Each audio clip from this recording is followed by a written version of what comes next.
ये इस रास्ते से Shri Gananayak mineral and chemicals factory की तरफ, और ये फैक्ट्री है आलोक राज, अक्षय राज और मनोज जी का।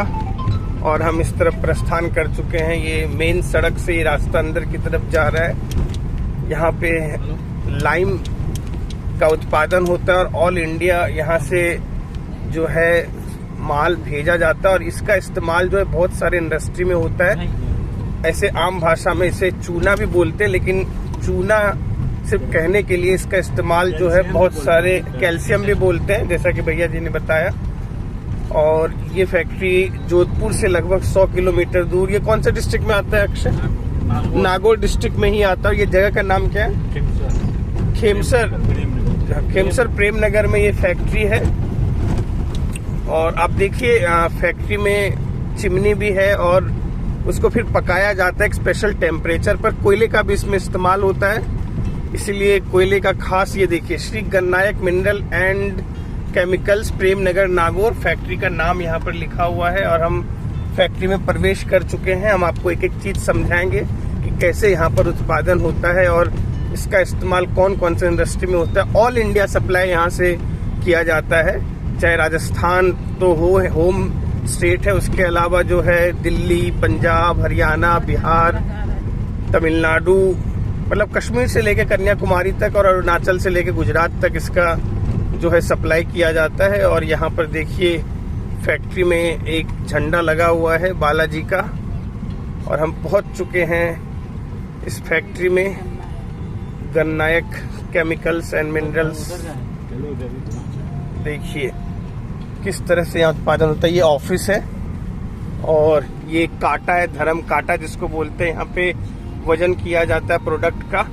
आप देखिए, आपको जहाँ तक नजर जाएगा वहाँ तक जो है ये लाइम ही देखने को मिलेगा, वाइट। और ये है प्लांट, और ये सामने प्लांट है। और बुलडोजर भी है। बुलडोजर बाबा एक तो हमारे उत्तर प्रदेश में बहुत फेमस है, योगी जी, और यहाँ पर भी बुलडोजर है। लेकिन यहाँ बुलडोजर का इस्तेमाल माल ढुलाई में और दूसरे कामों में होता है, फैक्ट्री के कामकाज में। और जानिया पहुंच चुकी है राजस्थान के एक ऐसे इलाके में जहाँ पर बहुत ज़्यादा उत्पादन होता है लाइम का। अब देखिए ये लेबर क्वार्टर है। लोग, क्योंकि यहाँ पे जो है बहुत दूर दूर में लोगों की रहने की व्यवस्था है, तो लोग ज़्यादातर फैक्ट्री में लोग काम भी करते हैं और यहीं पे रहते भी उनकी फैमिली वाले। और यहाँ पर उनके पढ़ाई लिखाई, खाने पीने की भी व्यवस्था करवाई जाती है कंपनी की तरफ से। अच्छा ये देखिए, ये जो है रॉ मटेरियल है। ये रॉ मटेरियल ही बाद में जो है इससे लाइम का उत्पादन होता है। इसको एक पर्टिकुलर टेम्परेचर पे जो है पकाया जाता है। जैसा कि मैंने बताया, इसमें कोयले का भी बहुत इस्तेमाल है। देखिए यहाँ पर कोयले को स्टोर कर रखा गया है। ये राइट साइड में है। और ये कहाँ का कोयला है? Indian oil refinery. अच्छा, इंडियन ऑयल रिफाइनरी का ये कोयला है। और ये देखिए रॉ मटेरियल, हर चीज में, हर काम में रॉ मटेरियल का एक खास इस्तेमाल होता है। तो ये रॉ मटेरियल आपको दिख रहा है यहाँ पे। 140 टन लोहा लगा हुआ है। अच्छा ये ऊपर सीढ़ी का क्या इस्तेमाल होता है अक्षय? आलोक, सीढ़ी ये ऊपर ही वो है ना आपका फीडर, वो लाइमस्टोन ऊपर चढ़ता है ना। अच्छा ऊपर से डालते हैं। अच्छा, लाइमस्टोन जो है मतलब रॉ मटेरियल को ऊपर से नीचे डाला जाता है, फिर उसको भट्टी में पकाया जाता है, फिर जो है ओरिजिनल प्रोडक्ट तैयार होता है। और एक दिन में लगभग कितने टन का उत्पादन हो जाता है? 200 टन के आसपास। 200 टन। ओके। तो महीने भर का अगर एवरेज हम देखें तो ये 6000 टन।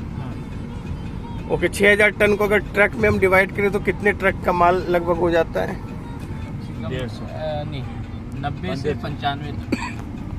अच्छा, तो सोचिए इस पैमाने पे इस पर्टिकुलर इस प्लांट की कैपेसिटी है। और राजस्थान के इस इलाके में ऐसे कई सारे प्लांट हैं, ये उनमें से एक प्लांट है। और लगभग कितने क्षेत्रफल में फैला है ये फैक्ट्री? से जा रहा है कोयला। आलोक, 10 बीघा, 10 बीघे मतलब 5 एकड़ में ये फैक्ट्री फैला है। देखिए वहां पे काम चल रहा है फैक्ट्री का। कोयले को यहाँ भी स्टोर, कोयले का ये पाउडर जैसा लग रहा है, पेट कोक बोलते हैं। अच्छा पेट कोक बोलते हैं। इससे अच्छे से पकाया जा सकता है। कितना टेम्परेचर में पकता है लगभग? 900 डिग्री सेल्सियस। 900 degree Celsius. तो इंसान का तो अता पता भी नहीं रहेगा अगर उसको गलती से अगर उसमें कोई हाथ भी डाल दे तो। इंसान दिखेगा। ओके।